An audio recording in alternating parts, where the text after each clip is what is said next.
No painel de encerramento do segundo seminário Macrocriminalidade e Desafios da Justiça Federal, o tema discutido foi reflexões sobre o novo Código de Processo Penal. Os debatedores foram o ex-presidente da JUF, juiz federal Walter Nunes, e o advogado Walter Bittar. Eles falaram dos novos paradigmas, plea bargain e o problema do terrorismo. Veja só. Ainda nas discussões do papel do Ministério Público no processo penal, o promotor de justiça e mestre pela Universidade Federal de Minas Gerais, Daniel Ribeiro Costa, falou sobre os critérios para análise do valor probatório das declarações do agente colaborador. A questão que se coloca é como se chegar ao valor probatório das declarações do agente colaborador.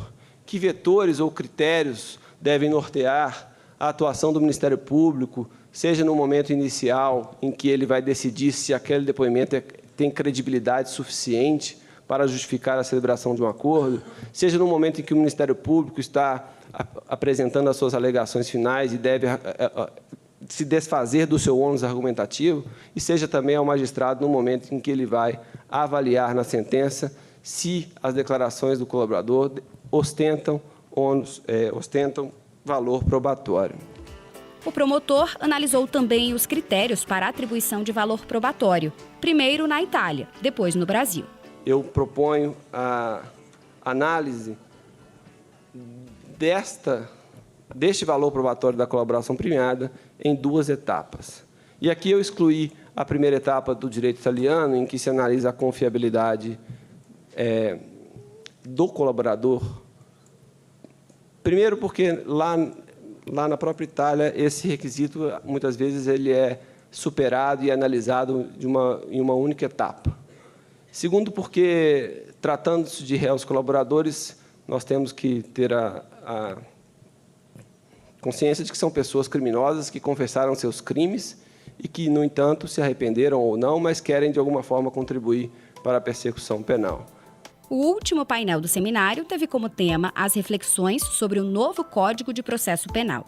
O palestrante foi o juiz federal e ex-presidente da JUF, Walter Nunes, que mostrou o movimento reformista do processo penal e as razões pelas quais ele deve ser mudado. O Código de Processo Penal, o sistema criminal em geral, não foi criado para armar o Estado, para enfrentar uma criminalidade. Antes do direito criminal, o Estado podia tudo, o Estado era absoluto, ele não conhecia regras. O sistema criminal surge propriamente a partir da Revolução Francesa, a partir do Estado moderno, e ele foi pensado e imaginado, especialmente o Código de Processo Penal, como uma forma de regrar o Estado, estabelecer limites para o Estado. Walter Nunes falou de como o juiz deve ser visto no combate à criminalidade. Mas não me satisfaz eu entender que o juiz está combatendo a criminalidade como se a gente no processo estivesse em uma guerra. O processo é uma forma civilizada de resolver um problema, ainda que criminal, e por mais delicada que seja a questão que esteja sendo submetida à apreciação do judiciário. Eu gosto de dizer, óbvio, se o juiz condena, ele está reprovando a conduta, censurando a conduta, mas não me anima a dizer que ele está combatendo, até porque ele também absolve. O advogado Walter Bittar falou do quanto a legislação tem a ver com política. Porque todo modelo legislativo carrega por trás de si um momento político. E o momento político que o país atravessa é de crise. O advogado falou também sobre as sustentações orais. Nós temos aversão ao procedimento oral, por isso nós temos aversão ao procedimento acusatório. E como é que eu chego aqui em Minas Gerais, na capital de Minas Gerais, e tenho a coragem de falar isso? É muito fácil. Se nós pegarmos o Código de Processo Penal, a partir de 2008, já muito antes, ele prevê as alegações orais ao final da instrução do processo. No estado do Paraná, nós desconhecemos alegações orais nos procedimentos ordinários e, em muitos casos, no próprio juizado especial, alguns juízes têm substituído as alegações orais pela entrega de memorial escrito. Por quê? Porque é mais confortável. Porque nós não temos que estudar o processo. Sobre criminalidade, Walter Bittar citou o terrorismo. É óbvio que nós temos que tomar cuidado com isso e que nesse ponto começam a se abrir perigosos precedentes para a violação das garantias. E eu penso que esse novo Código de Processo Penal não trabalhou a contento essas hipóteses extremas e nós não podemos mais deixar e ignorar isso de lado, simplesmente querendo viver um paraíso eterno, onde as garantias sejam totais para a defesa, sem que a sociedade também tenha meios de se defender de situações excepcionais. Precisamos tratar com maior equilíbrio e entendo eu que nesse Código de Processo Penal não existe um único dispositivo que nos dê essa possibilidade de tratamento em situações excepcionais.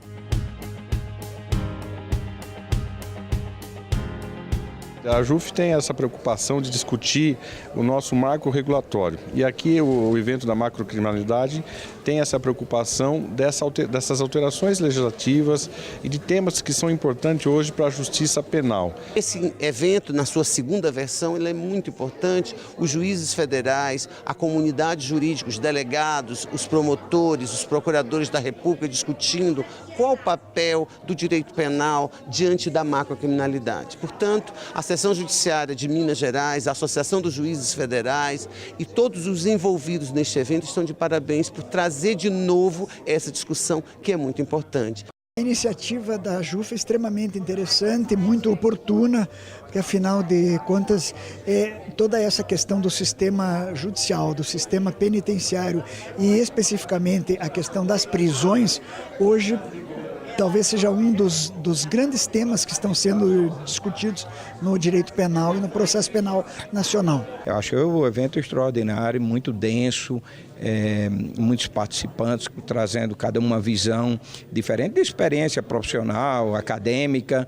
Eu acho que a gente sai aqui com muitas ideias. E de fato a gente conseguiu reunir vários pensamentos, vários pontos de vista diferentes, mas todos eles ligados à questão da macrocriminalidade, do direito penal e processo penal como um todo. As palestras são extremamente enriquecedoras, enfim, acho que a gente conseguiu muito conhecimento e transmitiu muito conhecimento para todo mundo.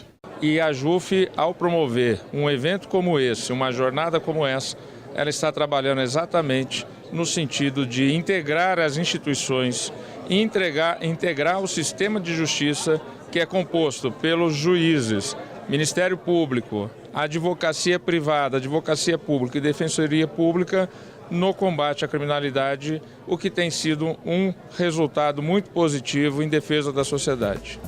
E assim terminou o segundo seminário Macrocriminalidade, Desafios da Justiça Federal. Foram 3 dias, 11 mesas formadas, 8 painéis, 23 palestras e discursos e centenas de espectadores. Um sucesso!